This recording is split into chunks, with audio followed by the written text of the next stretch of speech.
এই যে তোমাকে বাজার থেকে যা যা আনতে বলেছি সব মনে আছে তো? মনে থাকবে কি থাকবে না জানি না, তাই আমি কাগজে একটা ফর্দ বানিয়ে নিয়েছি। গোপাল দাদা, পুটির মায়ের দাঁতের যন্ত্রণাটা আরো বেড়েছে। কাল সারা রাত যন্ত্রণায় ছটফট করেছে। আমাদের বৈদ্যমশাই দাঁতের শল্য চিকিৎসা শিখতেই বাইরে গেছেন, আজকের মধ্যেই আশা করি চলে আসবেন। কিন্তু ও যে আর পারছে না। শোনো, তুমি একটা তুলোর মধ্যে লবঙ্গ তেল দিয়ে পুটির মায়ের যে দাঁতে ব্যথা হচ্ছে তার গোড়ায় রাখো। বৈদ্যমশাই এলে আমি তোমাদের বাড়িতে যেতে বলছি। আচ্ছা গোপাল দাদা। যাই, বাজার থেকে চটপট ঘুরে আসি, এরপর আবার রাজসভায় যেতে হবে।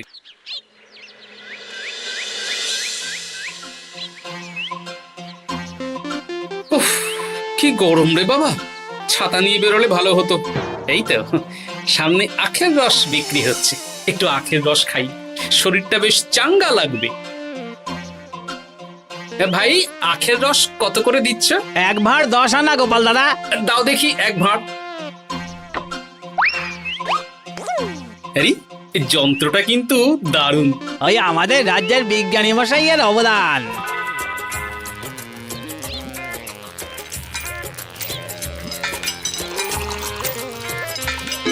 এই নাও গোপাল দাদা।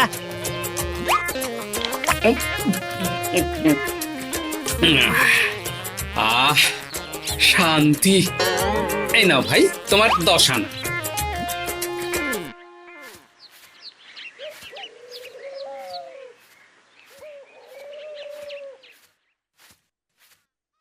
কি রাজবৈদ্য, এই ফিরছ নাকি?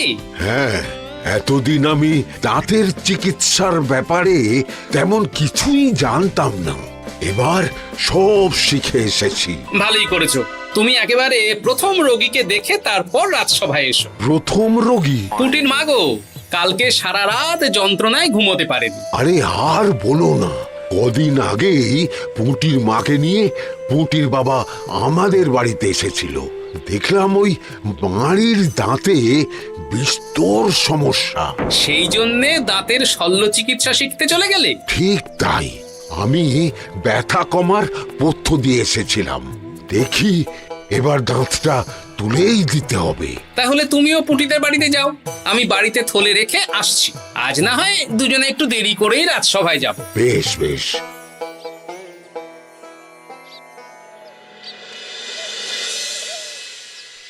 দেখুন মহারাজ, দেখুন আজকে রাজবৈদ্য আসেনি, আর ওদিকে গোপালও ডুব দিয়েছে।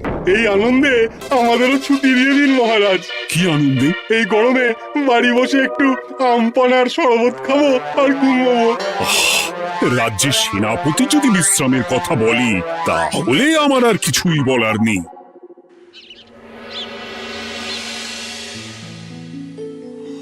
এই তো দাঁতটা পুরো পোকায় খেয়ে নিয়েছিল। এখন দুদিন কোনো কথা বলা যাবে না, শুধু জল বা তরল জাতীয় খাবার খাবে।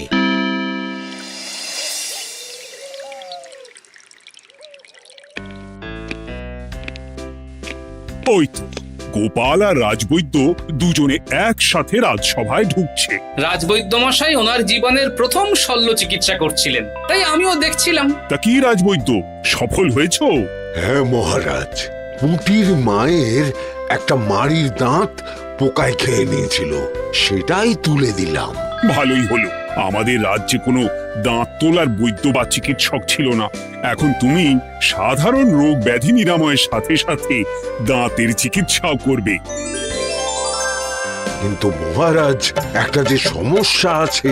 আবার কি সমস্যা? আমি যে দাঁতের শল্য চিকিৎসা করি এটা তো আর রাজ্যবাসী জানে না, তাই কতজন আর আমার কাছে আসবে সে নিয়ে আমার সন্দেহ আছে। মানে তুমি চাইছো যাতে তোমার কাছে বেশ কিছু রোগী তাড়াতাড়ি আসুক, যাতে তুমি অনুশীলনও করতে পারো, তাই তো? একদম ঠিক ধরেছেন মহারাজ, কাজ না করলে হাত পাকাবো কি করে? তাহলে ঢেড়া পিটিয়ে বলে দিলেই তো হয়। এতে তেমন ভালো কাজ হবে বলে মনে হয় না। তা তুমি কি বলতে চাইছো গোপাল? প্রচার হবে, কিন্তু একটু অন্যভাবে। কিভাবে? আজ বিকেলে আমি রাজবৈদ্যর হয়ে প্রচার করব, শুনে নেবেন। বেশ।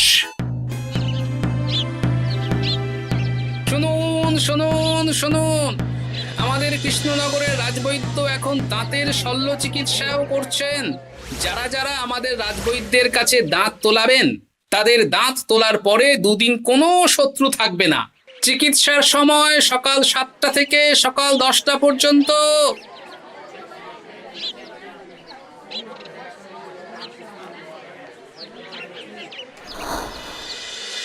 এসব তুমি কি উল্টো পাল্টা কথা বলছো গোপাল? উল্টো পাল্টা না, আপনি দেখুন না আপনার বাড়িতে লোকজন আসে কি না। আর কেউ যদি জিজ্ঞাসা করে যে এই রকম প্রচারের কারণটা কি, তাহলে বলবেন রাজসভায় আমার সাথে কথা বলতে আমি বুঝিয়ে দেব। বেশ।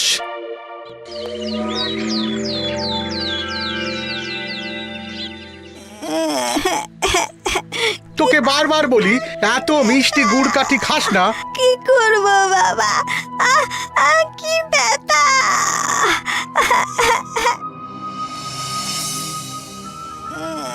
বাড়ি আছেন নাকি বৈদ্য মশাই? হ্যাঁ, আছি আছি। এই আমার ছেলেটার না দাঁতে খুব ব্যথা দুদিন ধরে। দেখছি। তা আপনাকে তো এই রাজ্যে আগে দেখিনি। আমি পাশের রাজ্য থেকে আসছি।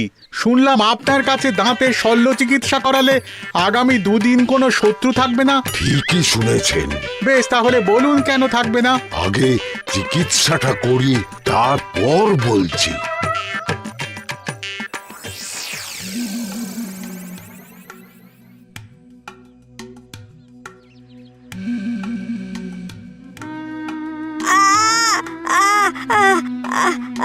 আর চিন্তা নেই, এখন দুদিন কোনো কথা বলা যাবে না। এবার তো বলুন আমার ছেলের আগামী দুদিন কোনো শত্রু থাকবে না কেন? আজকে রাজসভায় চলে আসুন, ওখানে গোপাল এই প্রশ্নের উত্তরটা দিয়ে দেবেন। তা বৈদ্য, তোমার কাছে আজকে কেউ এসেছে? সকাল সকাল দাঁত তুলে এলাম মহারাজ। বাবা, একদিনের প্রচারই এই ব্যাপার? মহারাজ, মহারাজ, বাইরে কয়েকজন অপেক্ষা করছে, তারা গোপাল দাদার থেকে কিছু জানতে চায়। তাদের ভিতরে আসতে বলো।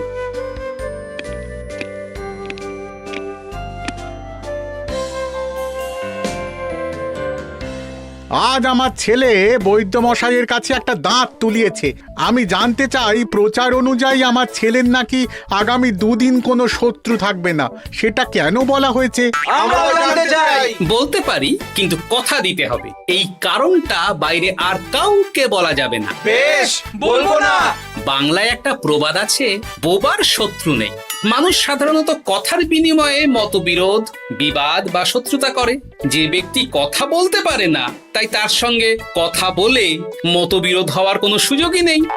মানে যার যার দাঁত তোলা হবে তারা তো আগামী দুদিন কথা বলতে পারবে না। আর কথা না বললে কোনো বিবাদ হওয়ার ব্যাপার নেই।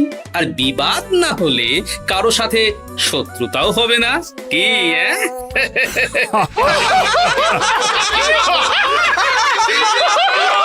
এই জন্যই তুমি হাসির রাজা গোপাল ভাঁড়।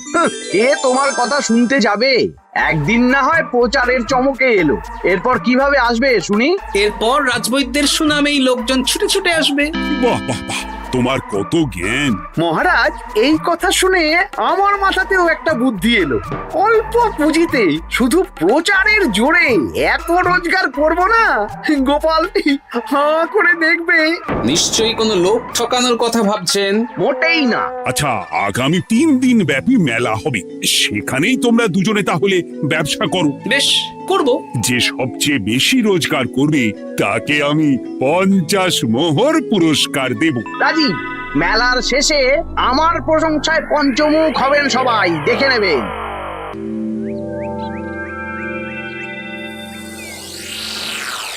খুব তো বড় মুখ করে বলে এলেন যে ব্যবসা করবেন মেলার মাঠে। তা আপনি কি ব্যবসা করবেন শুনি? ভাগ্য পরীক্ষার দোকান দেব। মানে আমি বিভিন্ন মেলায় দেখেছি যে একটা দোকানে নিচের দিকে হেলানো অবস্থায় একটা পাতলা কাঠের পাটাতন থাকে। সেই পাটাতনের উপরে 1 থেকে 6 অবধি সংখ্যা লেখা থাকে, তাই তো? হ্যাঁ, যারা মেলায় ভাগ্য পরীক্ষা করতে আসবে তাদের ফাঁপা লোহার 6টা বল দেয়া হবে। যদি ওই 6টা বলই নম্বর লেখা খোপের মধ্যে ঢোকাতে পারে তাহলে প্রথম পুরস্কার পাবে। আমিও ওটারই দোকান দেব, কিন্তু শুধুমাত্র একটাই পুরস্কার থাকবে। 6টা বল 6 নম্বর খোপের মধ্যে ফেলে কেউ যদি 36 করতে পারে তাহলে সে পাবে 100 মোহর উপহার। আরে খেলার জন্য কত মোহর লাগবে? 1 মোহর। আপনি কিন্তু জেনে বুঝে বিপদ ডেকে আনছেন। একজন কেউ ফেলে দিলেই আপনার হাত থেকে 100 মোহর ফসকে যাবে। আরে মেলার ভিড়ে যদি আপনি পুরস্কার না দেন তাহলে জনতার একটা মারও ফসকাবে না। আরে সেই জন্যই তো তোদের পোষা। তোদের মধ্যে যে কোনো একজন ওই কাঠের পাটাতনের নিচে লুকিয়ে থাকবি। যখনই দেখবো কেউ 36 করে ফেলছে আমি গলা ঠাকরাবো আর তোরা কাঠের পাটাতনটা হালকা করে নিচ থেকে নাড়িয়ে দিবি। এটা তো দারুণ বুদ্ধি। কি বলছো গোপাল, তুমি আখের রসের দোকান দেবে? হ্যাঁ, এই গরমে আখের রসের বেশ চাহিদা। তোমার বানানো ওই যন্ত্রের চাকা ঘোরাবো আর আমার ভাগ্যের চাকা ঘুরবে। সে ঠিক আছে, আমার কয়েকটা যন্ত্র বানানোই আছে। তুমি না হয় মেলায় ব্যবহার করো 3 দিন। ব্যাস, আর চিন্তা নেই। এবার শুধু জমিয়ে আখের রস বিক্রি করব, সাথে বিভিন্ন মশলা, বরফ আর পাতিলেবুর রস দেব।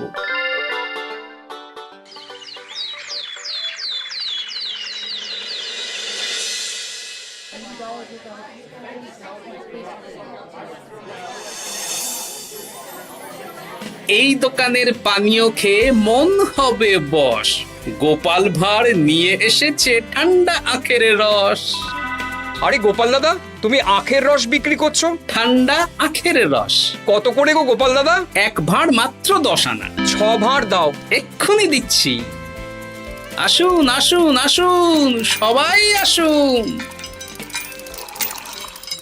আসুন আসুন আসুন, এদিকে আসুন, এদিকে আসুন, ভাগ্য পরীক্ষা করুন। 1 মোহরে 100 মোহর।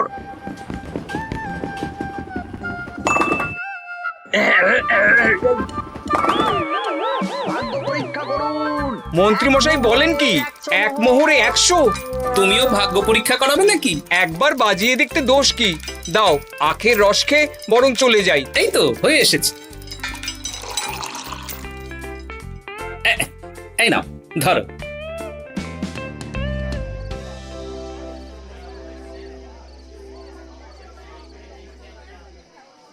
কি মন্ত্রী, ব্যবসা কেমন চলছে? ভালোই। আপনি একবার ভাগ্য পরীক্ষা করে দেখবেন নাকি মহারাজ? না না না, আমি এসবে নেই। জানি আপনার কাছে 100 মোহর নস্যি, তবুও 1 মোহরের বিনিময়ে চেষ্টা করে দেখুন না। আচ্ছা, এত করে বলছো যখন, দেখি। 1 মোহরে 6টা বল। বাবা বাবা বাবা, দেখুন মহারাজ চেষ্টা করে।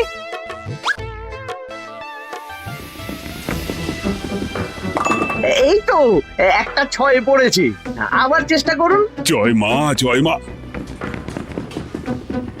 আবার 6। সাবাস। দেখুন হয়ে যেতে পারে, আর তো মাত্র 4টে বাকি। দেখি তৃতীয়টা। আরে পাস, আবার 6। নিন খেলুন। এই যা, হলো না।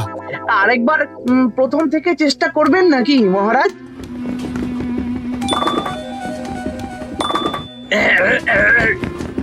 না, এবারেও হলো না। 2 মোহর জলে। অন্য সব জায়গায় বাকি সংখ্যাতেও পুরস্কার থাকে, আপনার এখানে নেই কেন? আমার এখানে ধামাকা পুরস্কার, তাই বাকি আর কিছু রাখিনি। 36 করতে পারলেই 100 মোহর। এই নাও মন্ত্রী, 2 মোহর।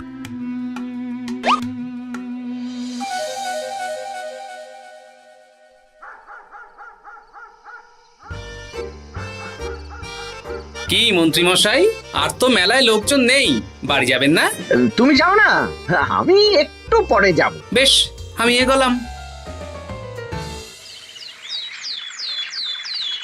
গোপাল আর মন্ত্রী, তোমাদের কার কেমন রোজগার হয়েছে একদিনে? মহারাজ, কালকে আমার 7 মোহর 20 আনা রোজগার হয়েছে।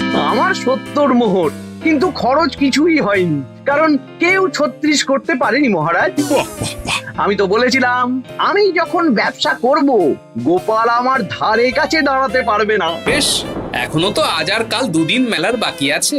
দুদিনেও আমার দুটো কানা করিও খরচ হবে না, শুধুই রোজগার।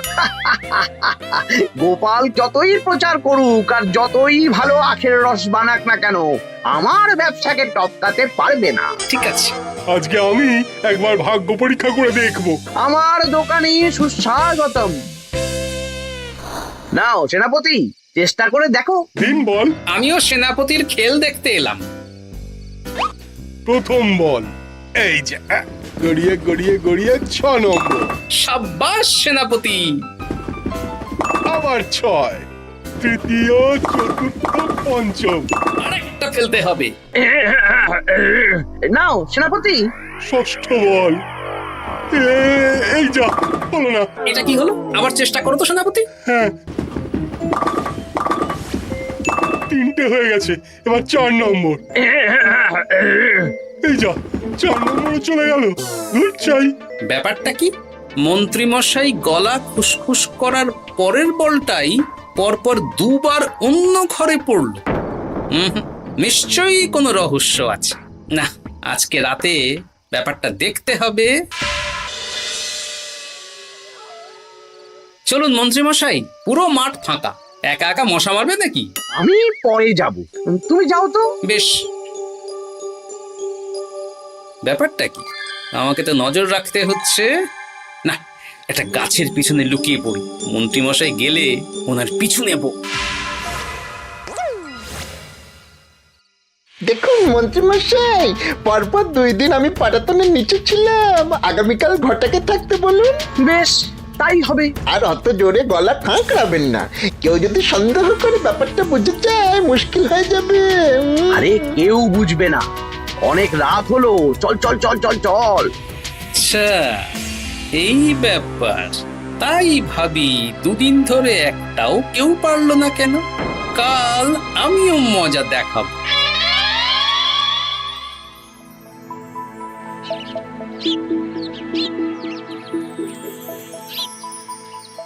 বাবা চলে এসেছেন দেখছি। এত চাহিদা না আমার এই ভাগ্য পরীক্ষার, তাই আগে আগে চলে এসেছি। মন্ত্রীমশাই, আপনাকে মহারাজ এক্ষুনি ডাকছেন। এখন কেন? সে তো জানি না, চলুন।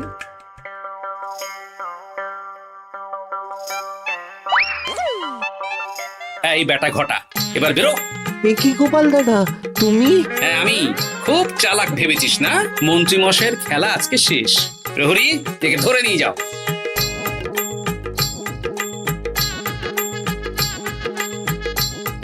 বিজ্ঞানী, তুমি তোমার চুম্বক নিয়ে এসেছো তো? হ্যাঁ, এবার 6 নম্বরের নিচে একটা টান টান করে সমান রেখা টানতে হবে, আগা থেকে গোড়া অবধি।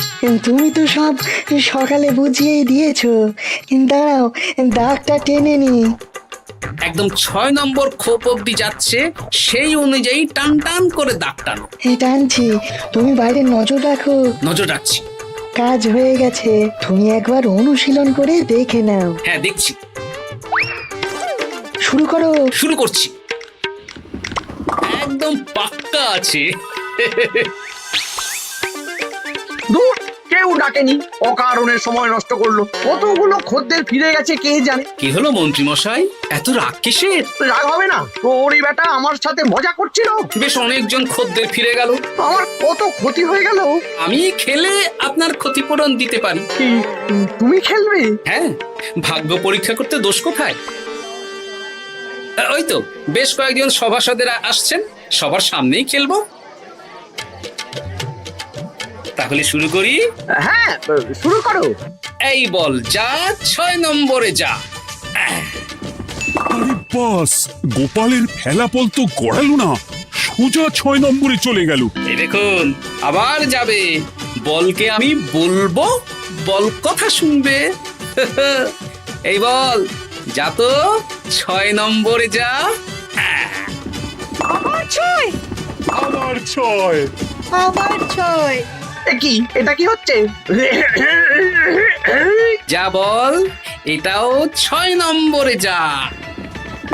আবার 6, 100 মোহর। হ্যাঁ এটা কি করে হলো? দিন মন্ত্রী মশাই 100 মোহর দিন। ইয়ে না মানে মন্ত্রী দাও বলছি। আমি আবার খেলবো। 6 আবার 6। আবার 100 মোহর। আর নেই। এই ঘটা আর কি করছিসটা কি? ঘটা নেই মন্ত্রীমশাই, আমি আছি। আর আছে আমার চুম্বক। মানে মানে তোমার কারসাজি ধরা পড়ে গেছে মন্ত্রী। গোপাল আমাদের সব বলেছে। আপনি যেমন ছলনা করে ভাগ্য পরীক্ষার ব্যবসা করছিলেন, তেমনি গোপালও ছলনা করে আপনার ব্যবসা উল্টে দিল। তাহলে শেষমেশ কে জিতলো? হাসির রাজা, জ্ঞানীর রাজা, রসিক রাজা গোপাল ভাঁড়। লোকের ভাগ্য পরীক্ষা করছিলাম আর আমারই দুর্ভাগ্য নেমে এলো।